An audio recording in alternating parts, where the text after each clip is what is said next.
فاسألوا أهل الذكر إن كنتم لا تعلمون. 6 meter. Tenggelamlah rumah-rumah.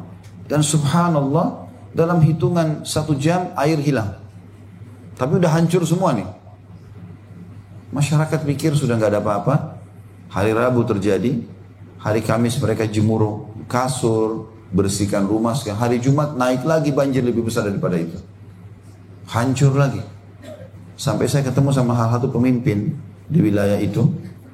Saya kebetulan satu pesawat dengan beliau, dan beliau mengatakan sama saya, Ustadz betul-betul ya, kalau datang bencana itu tidak ada lagi fungsinya titel, nggak ada lagi fungsinya ya kedudukan, nggak ada lagi fungsinya harta.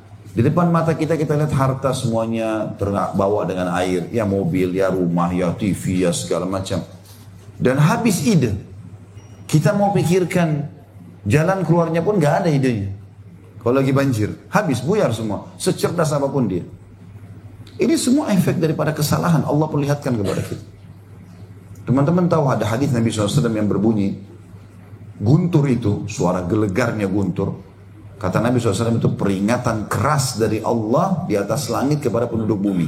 Ada yang salah nih kalian nih, jangan saya turunkan hukuman dari langit. Itu sabda Nabi SAW. Bahkan dikatakan oleh Abdullah bin Mas'ud radhiyallahu anhu, satu waktu beliau ada di Kufa, di salah satu kota di Irak, terjadi gempa, ya, tapi gempa itu tidak terlalu besar, hanya sekedar goncang, manusia sudah mulai pada takut.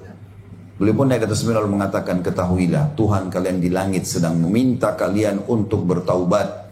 Bertaubatlah segera. Begitu mereka bertaubat, tenang kembali keadaan. Sayang teman-teman sekalian, kita sayangkan sekali berapa banyak masyarakat kita, umat Islam, kita bicara umat kita saja deh. Gempa, banjir, selamatkan diri. Masuk ke kemah, merasa aman, maksiat lagi. Depan mata Allah selamatkan dia dari banjir. Depan mata teman-temannya, tetangganya hancur. Kok malah di tenda itu bukannya sholat, taubat, tutup aurat, baca Quran? Enggak, maksiat lagi. Kesannya cuma tinggal tunggu makan, kembali lagi ke rumahnya yang pertama, dibangun lagi rumah tersebut, dosa lagi. Seakan-akan nunggu lagi, hukum lagi di Allah. Kok begitu teman-teman sekalian? Berapa banyak orang naik mobil berdua, pergi ke diskotik malam-malam, tabrakan, masuk rumah sakit dua-dua, temannya mati, dia masih selamat. Seminggu kemudian ke diskotik lagi, depan matanya Allah hancurkan temannya, mati. Allah selamatkan dia supaya ambil pelajaran. Subhanallah, nggak sadar. Kok aneh benar ya? Lalu tunggu apa ini baru kemudian kita mau sadar teman-teman sekalian? Harusnya paham masalah itu.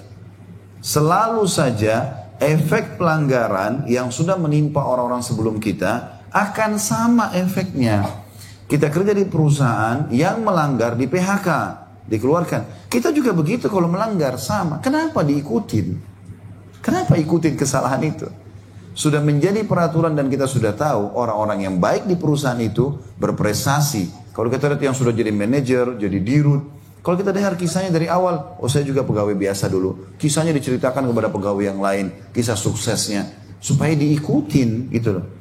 Abu Jahal sudah ada ceritanya kan? Dan tahu bagaimana akibat kekufurannya. Abu Bakar sudah ada ceritanya kan? Dan tahu bagaimana akibat keimanannya. Kenapa kita ikuti Abu Jahal? Kenapa enggak Abu Bakar? Kenapa harus ikutin orang-orang yang salah? Kenapa bukan orang-orang yang baik? Ada orang berumah tangga sukses, berhasil, sama-sama saling menjalankan tugas, baik. Loh, sukses rumah tangganya sampai tua, sampai kakek nenek bersama-sama. Ada orang enggak, baru sebulan nikah sudah cerai. Kenapa? Karena buruk ini, buruk itu. Kenapa ada contoh yang ini? Kenapa bukan yang ini? Ya. Semua cerita buruk yang sampai ke kuping kita teman-teman, jauhi, tinggalkan. Semua cerita baik kita terima. Ya. Bahkan Nabi SAW diperintahkan oleh Allah Subhanahu Wa Taala kalau duduk dalam sebuah majlis dan mereka berbicara tentang hal-hal berbau maksiat, maka tinggalkan majlis itu sampai mereka mengubah pembicaraan. Bicara saja omongan, gak usah ikut-ikutan. Kalau datang hukuman Allah di situ kena juga semuanya. Gak boleh, hati-hati. Ya. Maka jangan sampai kita terpengaruh dengan hal-hal yang buruk. Dosa dan maksiat Allah sampaikan untuk dipelajari dan dijauhi, bukan dicoba. Jangan coba, gak usah dicoba. Saya sudah kasih beberapa contoh-contoh tadi. Dan perintah agama untuk patuh, ibadah, untuk dipelajari dan dilaksanakan. Kita akan bersama-sama dengan akibat dari dua keadaan ini. Orang yang durhaka akan sama akibatnya, orang yang beriman akan sama akibatnya. Kenapa nggak jadi orang baik saja? Gitu. فاسألوا أهل الذكر إن كنتم لا تعلمون